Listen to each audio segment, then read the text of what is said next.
Hello, welcome to this edition of Curriculum Matters. We know that our education policy is out, and the central government has just ratified the policies and proposals in that. And we see a lot of debates happening on the document. Political parties,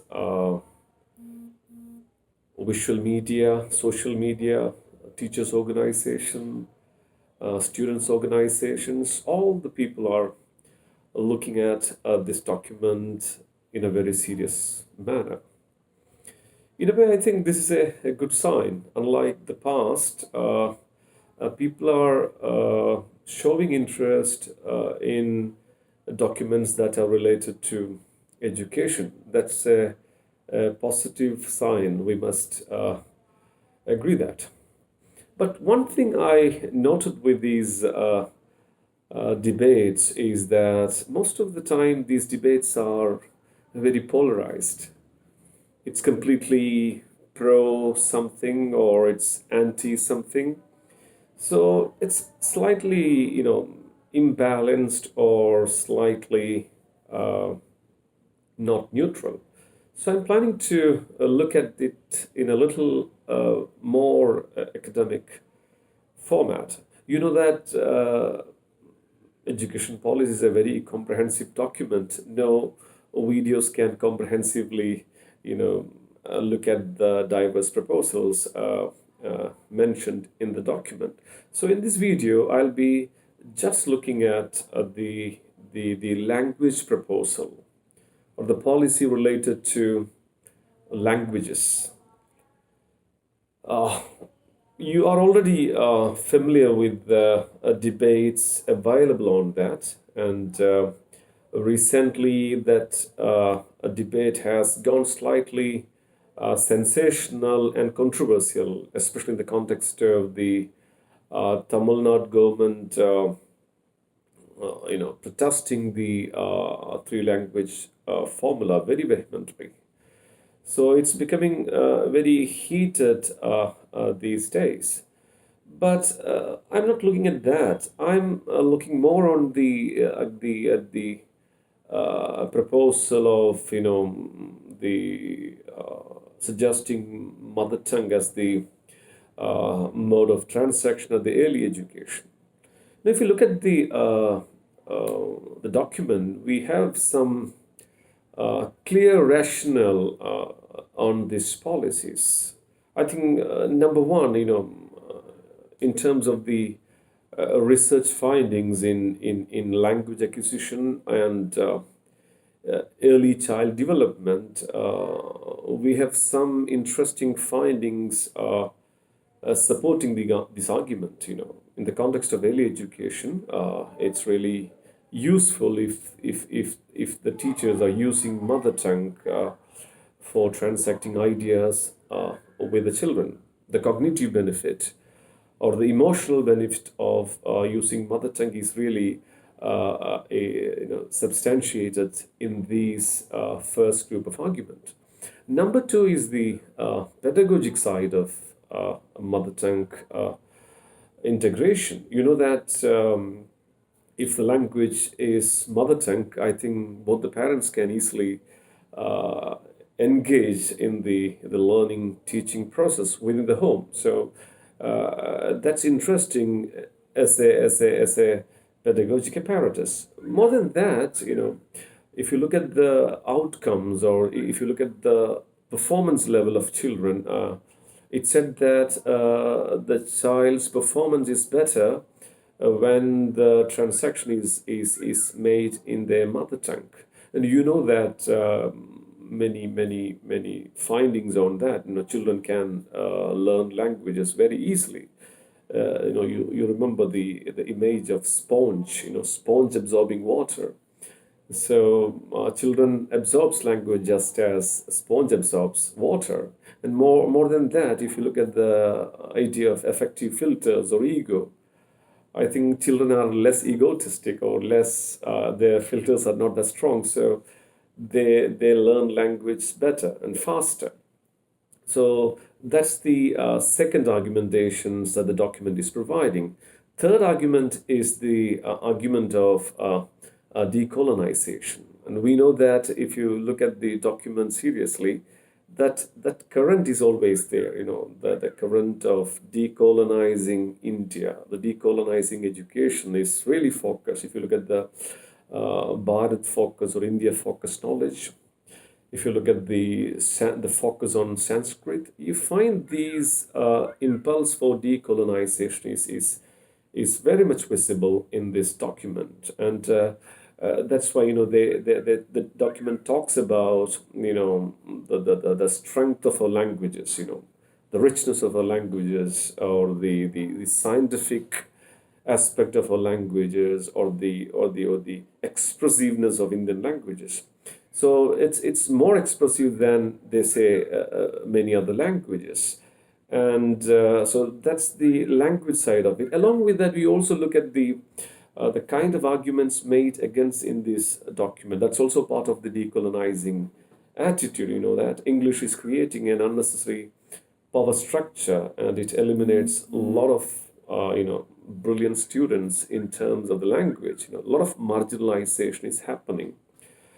The document was very particular about pointing out the fact that, in spite of the claim that English will be an international language within no time, the document maintains that English is no longer still not an international language. So this anti-English posture, I don't look at it in a negative format, but I look at it as a real strain in the decolonizing narrative of these. Document.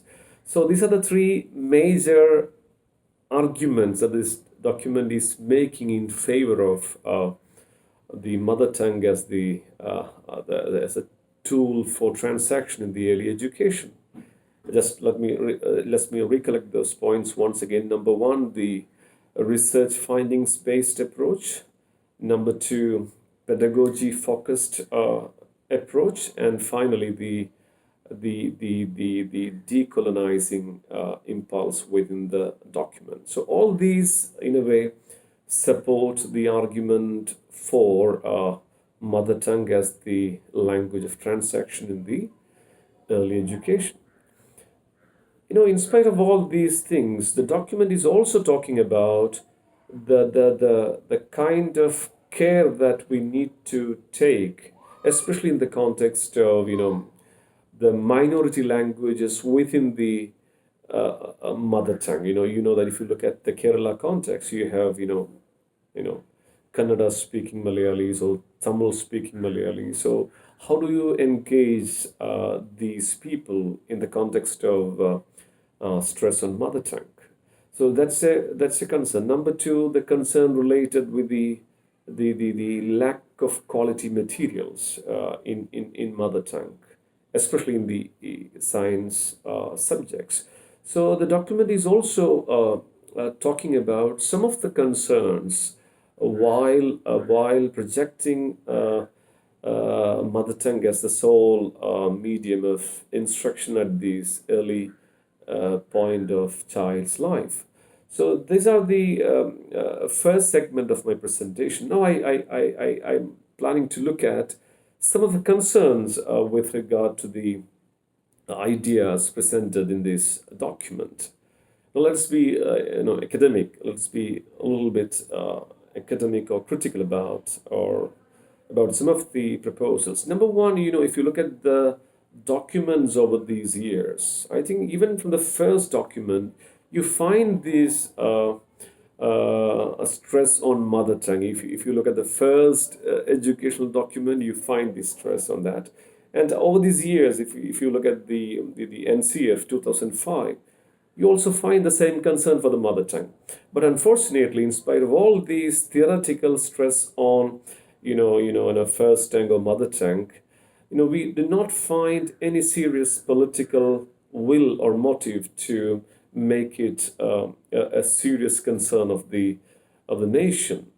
I think if you look at the recent statement of the draft committee chairman, Kasturi Rangan. Now he's talking about optionalizing the medium of instruction in the early years. He's talking about the attitude and the aspiration of the stakeholders. Maybe the state can decide, or the community, or the students, or the parents, or even the schools can decide the language at the early period of education. So this political will is really important, but unfortunately, that is shown declining if you read the observations or comments of some of the significant people associated with the government. So that's the first concern I would like to make.